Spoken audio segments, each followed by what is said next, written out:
Iran के मिसाइलों और उनसे होने वाली तबाही से बचना है तो इसराइल से ज़िंदा भागो और एक नया इसराइल बसाओ। एक इसराइली सियासतदान की जानिब से एक नया इसराइल बसाने की तजवीज़ सामने आई है। ये नया इसराइल कहाँ बसाया जाएगा? आमिर रज़ा से बात करते हैं। आमिर भाई, इसराइल से भागो, ईरानी मिसाइलों से बचो, एक नया इसराइल बसाओ। ये नया इसराइल कहाँ बसाया जाएगा? पहली बात तो यह है कि लाखों करोड़ों दरूद सलाम मेरे प्यारे नबी हज़रत मोहम्मद सल्लल्लाहु अलैहि वसल्लम पर।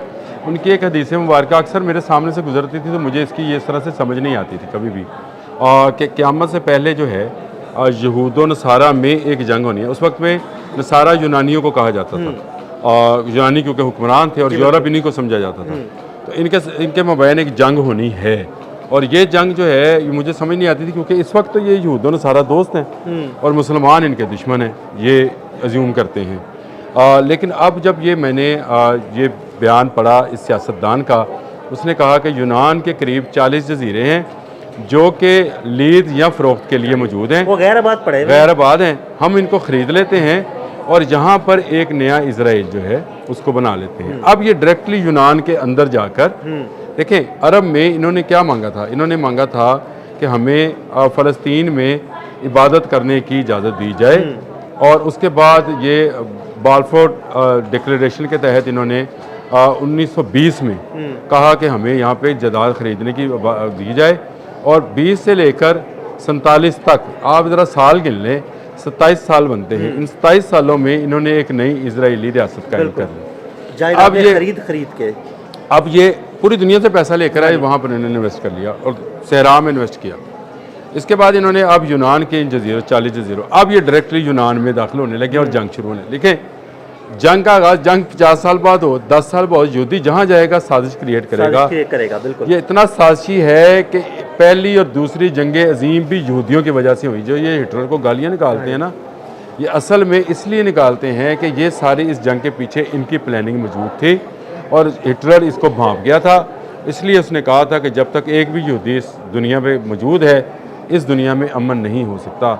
अब उस हदीस मुबारक के बाद आप देख लें कि आज क्योंकि इसराइल से तमाम इन्वेस्टमेंट कंपनीज वापस जा रही हैं, तमाम पैसा वापस जा रहा है। अब इस सियासतदान का भी क्या कहें, उसने कहा कि जी ये सारा पैसा जो है यूरोप और अमेरिका में इन्वेस्ट हो जाना है, ये वापस हमारे पास इसलिए नहीं आएगा कि अब हमारा कोई जगह महफूज नहीं है और इसराइल तकरीबन तबाह हो चुका है। जिसका एक व्लॉग में हमने शायद किया, मेयर्स वाला मैंने किया था, सॉरी आप नहीं तो उस वक्त मैंने आपका जिक्र भी किया था कि आप आएंगे तो बात करेंगे।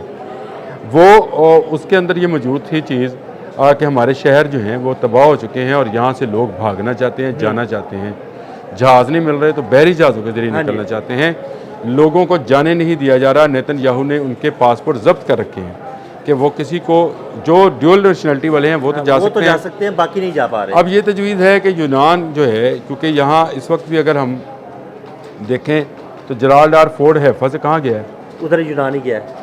बिल्कुल यूनान अब आपको समझ आनी चाहिए। बिल्कुल ऐसे। अब ये सियासतदान का ये जो ऑफिशियल है उसका ये बयान है, इसको आप जिस मर्जी रंग से लें, लेकिन ये जगह भी नहीं छोड़ेंगे। मेरा ये हल्का बयान नहीं है, ये मुस्तकबिल की प्लानिंग है, ये बिल्कुल प्लानिंग है।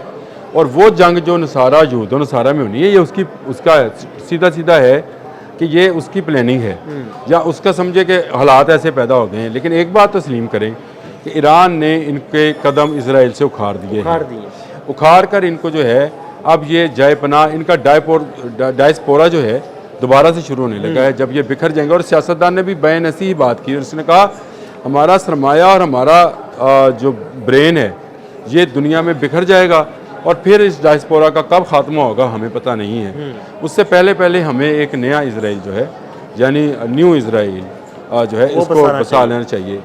नया पाकिस्तान से आपको याद आया कि कौन लोग कहते हैं कि नया इसराइल एक बसा लेना चाहिए। तो ये नया इसराइल जो है ये यूनान में बसाया जाएगा, फिर यूनान में रेशादवानियाँ शुरू की जाएंगी और यूँ यूरोप के कैथोलिक्स, दोबारा मैं लफ्ज़ बोलने लगा हूँ, यूरोप के कैथोलिक्स और यहूदी जो हैं ये आपस में टकराएंगे। देखें पहले थे ही कैथोलिक, सिर्फ प्रोटेस्टेंट्स तो अभी आए हैं। ये तो बहुत बाद की पैदावार है, ये पैदावार हैं उंदलस की तबाही के बाद की, जब यहाँ पर मुसलमानों को डाउनफॉल हुआ तो उसके बाद प्रोटेस्टेंट्स जो हैं 12वीं 13वीं सदी के बाहर आए थे।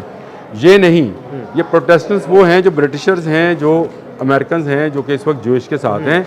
ये वो कैथोलिक्स हैं जो फ्रांसीसी हैं, जर्मन्स हैं, यूनानी हैं, रूमी हैं। ये सारा पढ़ना असल में हम ना अपने बच्चों को इस तरह की तालीम दे पा रहे हैं, हम उनको अजीब व गरीब अंग्रेज़ी के चक्कर में डाल रहे हैं। इस्लाम में ऐसी ऐसी मुस्तकबिल की चीज़ें हैं अदिल भाई, किसी वक्त मैं पढ़ता हूँ तो ख़ुद अपने रोंगटे जो हैं खड़े हो जाते हैं कि भाई इतनी वजाहत और इतनी फजाहत और बलागत के साथ हमें बताया गया कि यहूदी अगला कदम क्या उठाएंगे, यहूदी उसके बाद क्या करेंगे, ईसाई उसके बाद क्या करेंगे। अब भी आपको देखें दुनिया 2 ब्लॉक्स में तकसीम होगी, यूरोप ने तबाह होना है, लिखा पड़ा है, और यहूदियों के हाथों होना है, और उसके बाद यहूदियों का खात्मा मुसलमानों के हाथों में होना है। ये बड़ी लिखी पड़ी बात है। अब आपको यूनान के 40 जजीरे जो हैं, आप अगर उसको नक्शा उठाएंगे तो आपको ये इजराइल जैसे नज़र आएंगे। बिल्कुल, ये गुत्थी सुलझना शुरू हो गई आमिर भाई, ये गुत्थी सुलझना शुरू हो गई। और ये यूनानी जजीरे जो हैं ये इस बात का सबूत हैं कि इजराइल मुकम्मल तबाही की तरफ जा रहा है। ईरानी मिसाइल्स को कोई रोक नहीं पा रहा है। आज मैंने सुबह एयाल ज़िमर पर बात की थी, उसके बाद मैंने मेयर्स पे बात की, जो इजरायली मेयर्स थे उन पर बात की। ये तमाम वो बातें हैं जो कि सामने आ रही हैं कि इजराइल का कोना कोना जो है इस वक्त या हिजबुल्लाह के रॉकेट्स का शिकार हो रहा है, और या ये शिकार हो रहा है ईरानी मिसाइल्स का। और अभी होसियों ने एक गोली नहीं चलाई। वो बिल्कुल अभी खामोशी से बैठे हुए हैं और अपनी पूरी प्लानिंग कर रहे हैं। देखिए मैं आपको बताऊं, ये एक बड़ा आप समझे कि फौजी डिपू है होसी ईरानियों का। हाँ जी। और उसको बिल्कुल उन्होंने हाथ नहीं लगाया। जब जिस दिन उन्होंने उसको हाथ लगाना है तो इनका जो मामला है और बिगड़ जाना है। इस वक्त ये आंसुओं के साथ रो रहे हैं, फिर ये खून के आंसुओं के साथ रोएंगे। याद रखिएगा, ये जो सियासतदान है इसका जो ये तजवीज़ है 40 वाली, ये इस वक्त इजराइल में मौजूद सरमाए और यहूदियों को बचाने के लिए बेस्ट ऑप्शन है। मैं ये नहीं कह रहा हूँ गलत ऑप्शन है, बेस्ट ऑप्शन है, क्योंकि यहूदियों का सारा सरमाया अब निकल कर चला जाना है अमेरिका और यूरोप चला जाएगा। बिल्कुल। अब ये मिडिल ईस्ट में तो आएगा नहीं, ये जाएगा अमेरिका और यूरोप, क्योंकि मिडिल ईस्ट भी ईरान के निशाने पे गैर महफूज हो गया ना। तो ये इसलिए ये बड़ी ज़रूरी चीज़ है कि इनका सरमाया और इनका ब्रेन जो है, जिसको ब्रेन ड्रेन कहते हैं ना, यहूदी भी ब्रेन ड्रेन का लफ्ज़ बोलते हैं, वो उसको रोका जा सके और एक नया इजराइल जो है वो यूनान में बसाया जा सके। उसके बाद मेरे प्यारे नबी की सल्लल्लाहु अलैहि वसल्लम की वो हदीस मुबारक कि यहूद व नसारा आपस में जंग करेंगे, ये पूरी होनी है। आप बस देखते जाएं, सुनते जाएं वाक़यात कैसे बन रहे हैं, कैसे हालात जो है ना वो पलटा खा रहे हैं। मतलब वो ऐसी चीज़ें जिनके बारे में हमने कभी सोचा भी नहीं, वो बिल्कुल अपने हालात जो है ना, हालातों वाक़यात एक दूसरे से मैच करना शुरू हो गए। और जैसे ये दिल साहब आखिर पे कहते होते हैं ना कि आप हमारे साथ बने रहिए, हम आपको लेटेस्ट चीज़ें बताते रहेंगे, हम मरते दम तक आपको ये बताते रहेंगे कि यहूदी नसारा और जो इस्लाम दुश्मन है वो अगला कदम कौन सा उठा रहे हैं। आप हमारे साथ बने रहिए। बहुत शुक्रिया अदील अहमद और आमिर रज़ा को इजाज़त दीजिएगा। अल्लाह हाफ़िज़।